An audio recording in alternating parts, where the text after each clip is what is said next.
جو غریب نواز ہندوستان تشریف لائے تو ان کا بھی مشن یہی تھا کہ شریعت کو اللہ کے رسول کی بڑھایا جائے، اور یہ اللہ کے رسول کی شریعت ہی ہے۔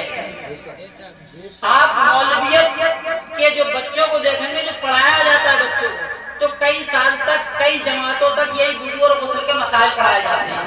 حدیثوں کی کتابیں بھری پڑی ہیں وضو اور غسل کے مسائل سے۔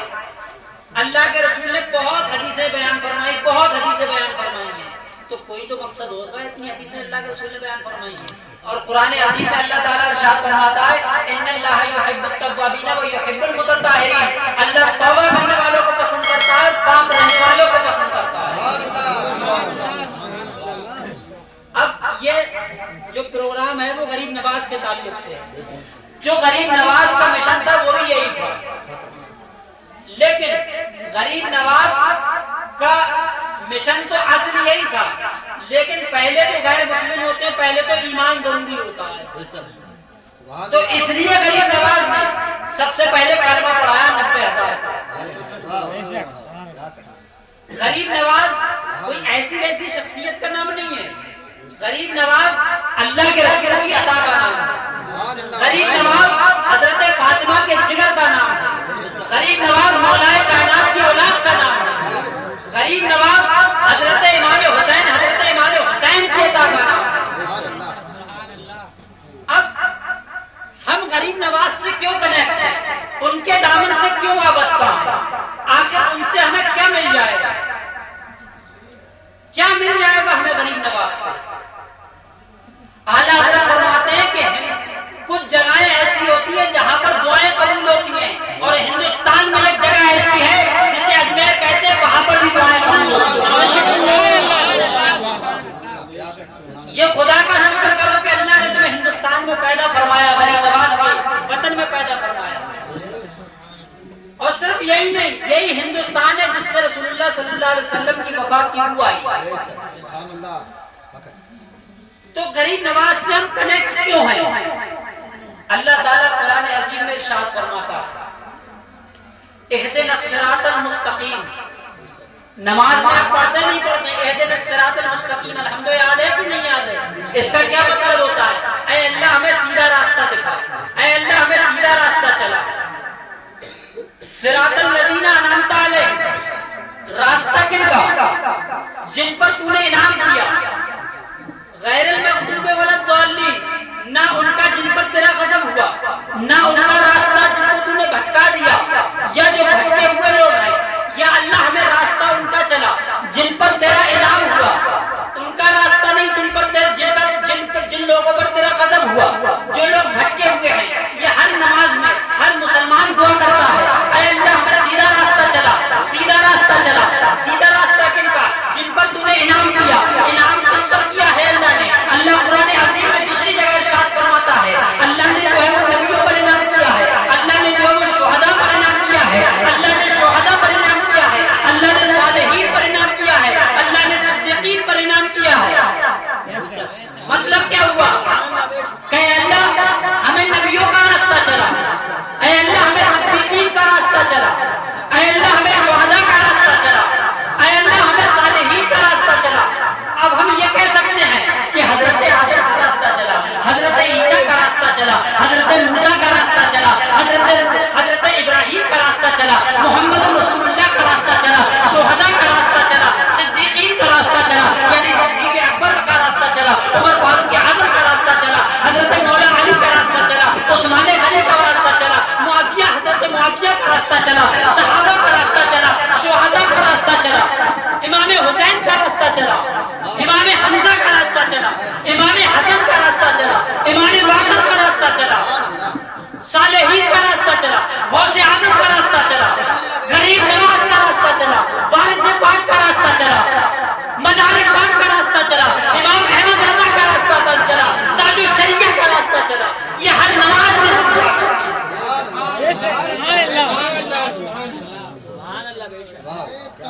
اللہ اکبر، اللہ اکبر، یا رسول اللہ، یا رسول اللہ، یا امین، یا علی، یا غوث، یا مدد، یا مسلک اعلی حضرت زندہ باد، خواجہ غریب نواز زندہ باد، نعرہ تکبیر، ہر نماز میں دعا کرتے ہیں کہ ہمیں سیدھا راستہ چلا، ان بندوں کا راستہ جن پر تم نے انعام کیا۔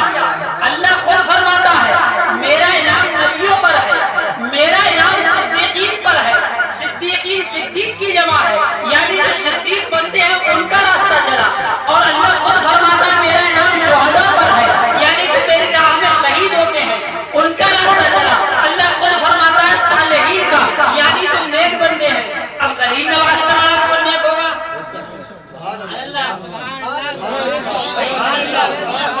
بھائی وہ صرف نیک نہیں ہے، وہ نیکوں کے سردار ہیں۔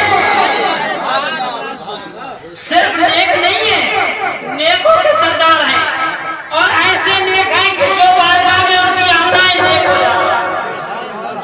صرف نیک نہیں، اللہ کا ولی ہو جاتا ہے۔ اور اللہ نے دوسری جگہ ارشاد فرمایا وَكُونُوا مَعَ الصَّادِقِينَ، سچوں کے ساتھ۔ کیا بات ہے؟ آخر کیوں ہو جائیں سچوں کے ساتھ؟ کیوں ہو جائیں ہم غریب نواز کے ساتھ؟ کیوں ہو جائیں مدار پاک کے ساتھ؟ کیوں ہو جائیں ہمارے حضرت کے ساتھ؟ کیوں مانے والے سے پاک کو؟ کیوں پکڑے مدار پاک کا دامن؟ کیوں پکڑے مدار غوث الورا کا دامن؟ آخر وجہ کیا ہے؟ کیا وجہ ہے؟ بھئی ایک پیڑ کا پتا ہے، ایک کاغذ لے لیا، ہوا چلتی ہو تیز، ہوا چلتی ہو تیز، اور اسے میدان میں رکھ دیا تو شمال کی ہوا آئے گی کاغذ کو اڑا کر لے جائے گی، جنوب کی ہوا آئے گی کاغذ کو اڑا کر لے جائے گی، مغرب سے ہوا آئے گی کاغذ کو اڑا کر لے جائے گی۔ گویا کہ جس طرف سے ہوا آئے گی کاغذ کو اڑا کر لے جائے گی، لیکن جس کاغذ کو ہوا اڑا کر لے جا رہی ہے اب اسی کاغذ کو میدان میں رکھیں اور اوپر سے کوئی بھاری پتھر رکھیں۔ اب پتھر رکھنے کے بعد چاہے مغرب کی ہوا آئے، چاہے شمال کی آئے، چاہے جنوب کی آئے، اب ہوا اس کاغذ کا کچھ نہیں بگاڑ سکتی ہے، کیونکہ اس پر پتھر رکھ دیا گیا ہے۔ اب اسی طرح سے اب بلا تمثیل سمجھو، سمجھے پہنچیا؟ کاغذ پر پتھر رکھ دیا تو ہوا نہیں لے جا رہی، اگر کاغذ کو ایسی چھوڑ دیا ہوا لے جا رہی ہے۔ تو بس یہی مثال اولیاء کرام کی ہے کہ اگر تم نے خود کو کھلا چھوڑ دیا تو دیوبندیت کی ہوا آئے گی دیوبندی ہو جاؤ گے، شیعت کی ہوا آئے گی شیعہ ہو جاؤ گے، بد مذہبوں کی ہوا آئے گی بد مذہب ہو جاؤ گے۔ لیکن جب بزرگان دین کے دامن کو پکڑ لو گے، چاہے کسی طرح کی ہوا آئے، چاہے کفر کی ہوا آئے، چاہے شرک کی ہوا آئے، تمہیں تمہارے ایمان کو کوئی ڈگمگا نہیں سکتا، کیونکہ تمہارے ہاتھ میں دامن ہے ہمارے ہاتھ کا، تمہارے سر پہ ہاتھ ہے اعلیٰ حضرت کا، تمہارے ہاتھ میں دامن ہے غوث الورا کا، تمہارے ہاتھ، تمہارے سر پر، تمہاری چھاتی پر، تمہارے سینے پر درخت کرم ہے غریب نواز کا، اور کسی بھی طرح کی ہوا ہے کوئی خوف نہیں، تمہارے ایمان کو کوئی نہیں ڈگمگا۔ تو اس لیے ضروری ہے کہ کسی نہ کسی بلی کے دامن کو پکڑ لیں، ورنہ بد مذہبوں کی جو آندھی آئے گی نا وہ بہا کر لے جائے گی۔ اور دیکھا بھی ہوگا آپ نے جو اولیاء کا گستاخ ہو جاتا ہے، جو جس ولی سے اللہ کے ہٹ گیا، جس ولی سے بھی ہٹ گیا، سمجھ لو کام تمام ہے اس کا، چلا گیا۔ لیکن جس نے سارے ولیوں کے دامن کو پکڑ لیا، بھائی اللہ کا تو فرمان ہے کونوا مع الصادقین، سچوں کے ساتھ ہو جاؤ۔ اب جو سچا ہے ہم تو اس کے ساتھ ہیں، جو سچا نہیں ہے ہم اس کے ساتھ نہیں ہیں، جو سچا ہے ہم اس کے ساتھ ہیں، ہے کہ نہیں؟ جس نے دین کا کام کیا ہے ہم اس کے ساتھ ہیں، جس نے آل رسول کی محبت کا پیغام دیا ہے ہم اس کے ساتھ ہیں، جس نے صحابہ کی محبت کا پیغام دیا ہے ہم اس کے ساتھ ہیں، کیونکہ اگر دین آل محمد کا ہے تو اس کو تبلیغ اور نشر صحابہ نے کیا ہے، کیا ہے کہ نہیں کیا؟ کس نے کیا؟ اچھا اللہ کے رسول نے جو اہل بیت سے محبت کہا کہ میرے اہل بیت سے محبت کرو، آیا ہے حدیث میں یہ فرمایا کہ میرے اہل بیت سے محبت کرو، کرو اور میرے اہل بیت سے محبت کرو، تو فرمایا کس سے ہے؟ کیا ہم سے فرمایا؟ ہم موجود تھے اس پر؟ کیا بات نہیں پہنچے آپ بھائی؟ کس سے فرما رہے ہیں؟ سرکار جو سرکار کی بارگاہ میں ہے، سرکار کی بارگاہ میں کون تھے؟ سرکار کے صحابہ۔ تو جس سے سرکار فرما رہے میرے اہل بیت سے محبت کرو، ان سے زیادہ اہل بیت سے محبت کرو۔ سمجھ رہے ہیں آپ؟ تو جو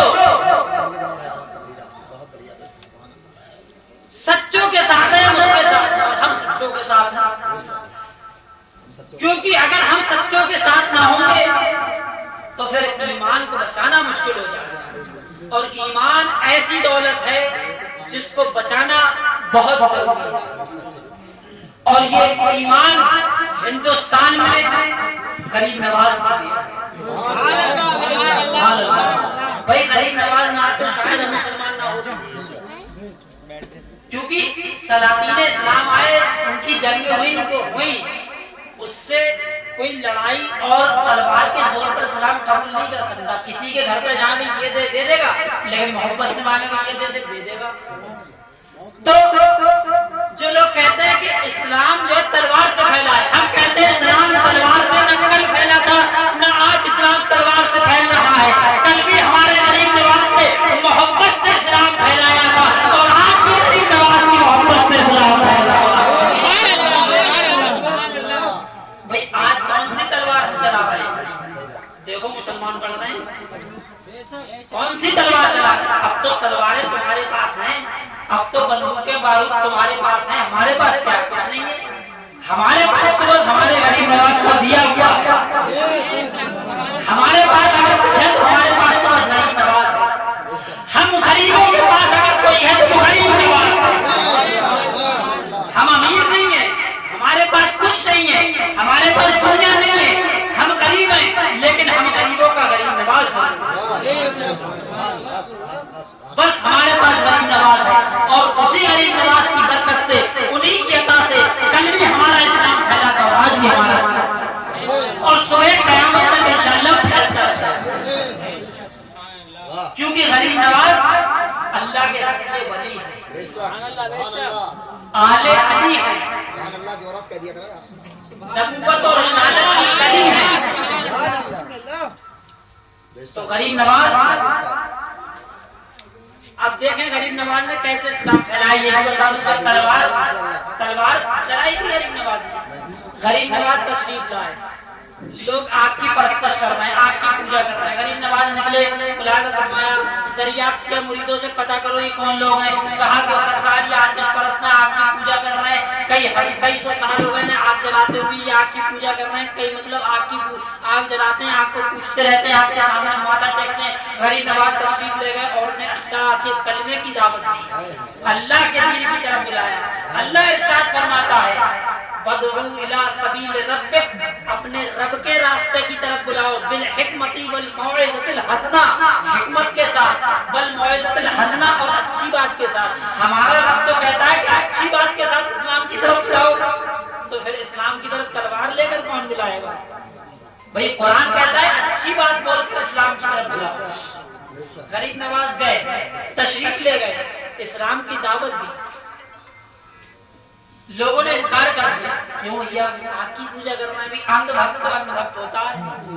بھئی اعلان ہو گیا کہ کرونا بھگاؤ تھالی بجا کے، تو تھالی بجا رہے ہیں، بھاگ کرونا بھاگ کرونا، موم بتی جلا رہے ہیں، تو کوئی بیماری بھاگ جائے گی اس سے؟ بھئی وہ تو دوا سے جائے گی جس میں اللہ تعالیٰ نے شفا رکھی ہے۔ تو یہ نہیں ہے، اندھ بھکتی تو نہیں، ورثے میں ملی وراثت میں ہے، لیکن جب کسی بلی کی نظر ہو جاتی ہے دل بدل جاتے ہیں۔ غریب نواز گئے اور ارشاد فرمایا کہ جس آگ کی تم پوجا کر رہے ہو، کیا وہ آگ اگر تم اس میں داخل ہو جاؤ تو ہمیں بچا لے گی؟ 1000 سال عبادت کرو، آگ میں ایک لمحہ کو ایک سیکنڈ کو چلے گا تو جلا کر راکھ کر دے گی۔ تم آگ کی کتنی پرستش کرو، جلا کر راکھ کر دے گی۔ غریب نواز نے فرمایا کہ کوئی ہے آپ کا پجاری جو آگ میں داخل ہو جائے؟ کوئی آگ میں داخل نہیں ہوا۔ غریب نواز نے فرمایا جس آگ کی تم عبادت کرتے ہو وہ آگ تمہیں جلنے سے نہیں بچا سکتی۔ غریب نواز نے اپنے کھڑاؤ لیے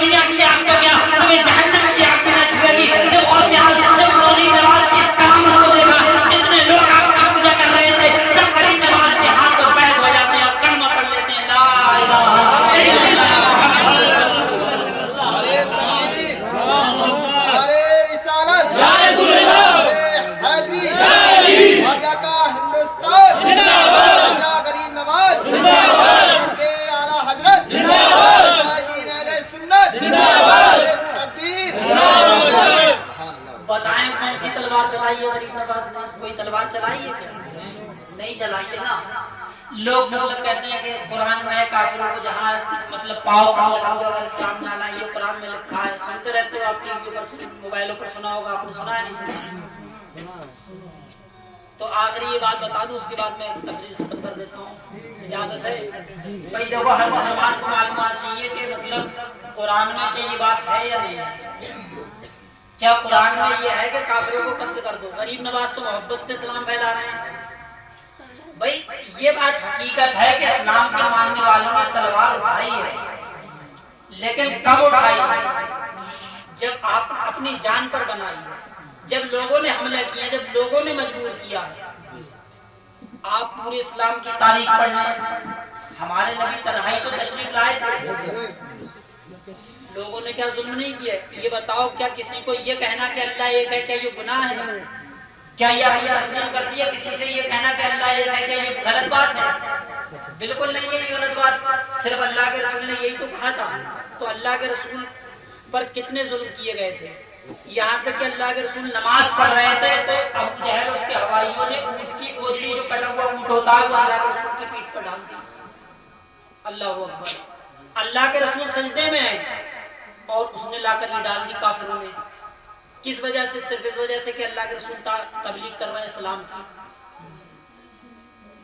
ابو بکر صدیق کو اتنا کافروں نے جب یہ کہا کہ اللہ ایک ہے تو اتنا پیٹا کہ ابو بکر صدیق قریب تھے کہ اللہ سے مل جائیں، جان نکلنے والی تھی ابو بکر صدیق کی.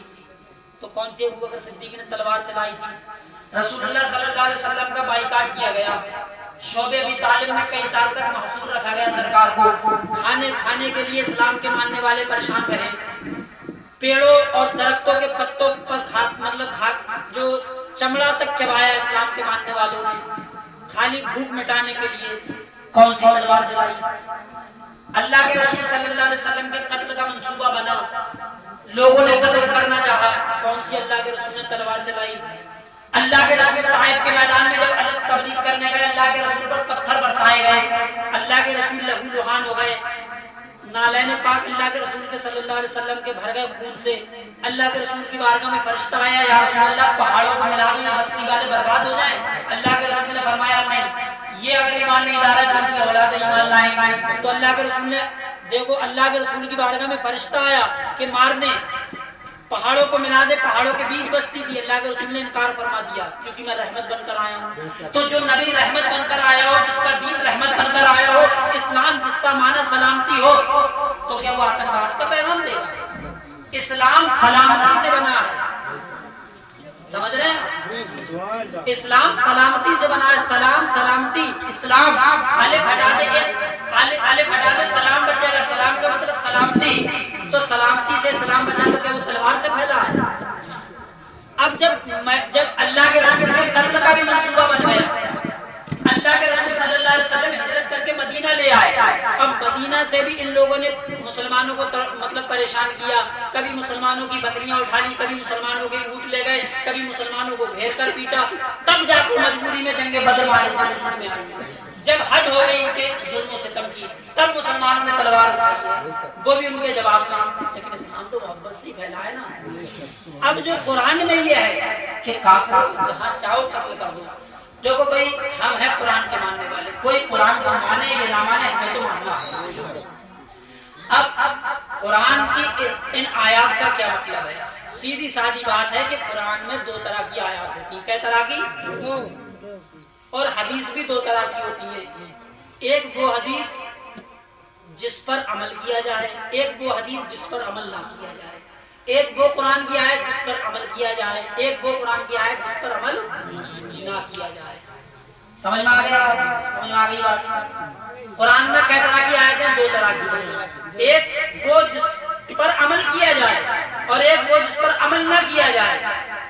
جیسے اللہ نے حکم دیا ہے کہ نماز پڑھو تو نماز عمل کیا جائے. اب جو اللہ کا حکم ہے کہ کافروں کو قتل کرو جہاں پاس چاہو، تو یہ وہ آیت کریمہ ہے جس پر عمل نہیں کیا جائے گا. کیوں؟ کیونکہ اللہ تعالیٰ نے یہ حکم اس وقت تک کے لیے دیا تھا جب مسلمانوں سے کافروں کی لڑائی ہو رہی ہے. وہ حکم جب تک کے لیے تھا، اس کے بعد وہ حکم ختم ہو گیا. سمجھ رہے ہیں بات کو؟ اب اس کی ایک مثال دے دوں میں. اس کی مثال یہ ہے کہ رمضان کے مہینے کئی روزے فرض ہیں؟ 30. لیکن کیا شروع سے ہی 30 روزے فرض ہیں؟ نہیں، پہلے ایک روزہ فرض ہوا، پہلے ایک روزہ فرض ہوا، اور پھر صرف دن کا روزہ نہیں، دن اور رات کا فرض ہوا، دن اور رات کا روزہ ہی فرض ہوا ہے۔ مطلب سحری میں جو ہم افطار کھاتے ہیں، سحری میں کھا کے پھر 24 گھنٹے بعد سحری میں افطار کرنا، پھر روزہ رکھ لینا، ایسے روزہ فرض ہوا۔ پھر دن کا روزہ فرض ہوا، ایک دن کا روزہ فرض ہوا، پھر 3 دن کے روزے فرض ہوئے، پھر جو ہے وہ 30 دن کے روزے فرض ہوئے۔ اب کوئی آئے حدیث کو لے کر آئے، قرآن کی آیت لے کر آئے، تو قرآن کی آیت کا یہ مطلب ہے ایک روزہ رکھو، حدیث کا یہ مطلب ہے کہ ایک روزہ رکھو، اب کوئی ایک روزہ رکھنے لگے چل جائے گی، حالانکہ حدیث میں ہے ہی۔ تو کیا مطلب ہوا کہ حدیث دو طرح کی ہوگی، قرآن کی دو طرح کی آیت ہوگی، ایک وہ جس پر عمل کیا جائے گا، جس پر نہیں کیا جائے گا۔ اگر ہر حدیث پر عمل کیا جائے تو کوئی اٹھائے گا کہے گا بھائی ایک روزہ بھی حدیث میں تو میں ایک روزہ رکھوں گا، کہہ سکتا نہیں کہہ سکتا۔ اب ایک بات اور لو، شراب شروع اسلام میں حرام تھی نہیں تھی؟ شراب پیتے تھے لوگ، پہلے شراب کی برائی ہے، شراب سے کہا کہ بہتر ہے کہ نہ پیو، اختیار دیا گیا مسلمانوں کو کہ بہتر ہے نہ پیو، لیکن حرام نہیں قرار دیا گیا۔ پھر آیت ہے شراب حرام ہے۔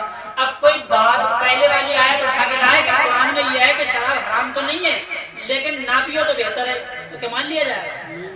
تو پتہ کیا چلا کہ قرآن کی آیت دو طرح کی ہوتی ہے، وہ جو ایک حکم جس کا ایک وقت تک کے لیے تھا، سمجھ رہے ہیں بات کو، ایک وقت تک کے لیے حکم تھا، اس کے بعد اس کا حکم بدل گیا، اب دوسرا حکم آ گیا۔ جیسے اور مثال لو، اللہ کے رسول جب شروع اسلام آیا تھا تو اتنا ہاتھ باندھا کرتے تھے، حدیث میں آیا یہاں باندھ کے نماز پڑھتے تھے اللہ کے رسول۔ جب اللہ کے رسول صلی اللہ علیہ وسلم کا دین اور آگے بڑھا، پھر اللہ کے رسول نے یہاں باندھنا شروع کر دیا۔ اب کوئی آج ہم یہاں باندھیں گے، حدیث میں ہے یہ، لوگ باندھتے بھی ہیں بھائی، ہر حدیث پر کہہ تو رہے بھائی ہر حدیث پر عمل نہیں کیا جائے گا، بھائی وہ حدیث جب تک کے لیے تھی جب تک کہ اللہ کے رسول نے اس پر عمل کیا، جب اللہ کے رسول نے چھوڑ دیا تو ہم نے بھی چھوڑ دیا، ہے نہیں ہے؟ شراب جب تک برائی تھی، جب تک جائز تھی، جب تک تھی، لیکن جب اللہ نے حرام کر دی تو حرام ہو گئی۔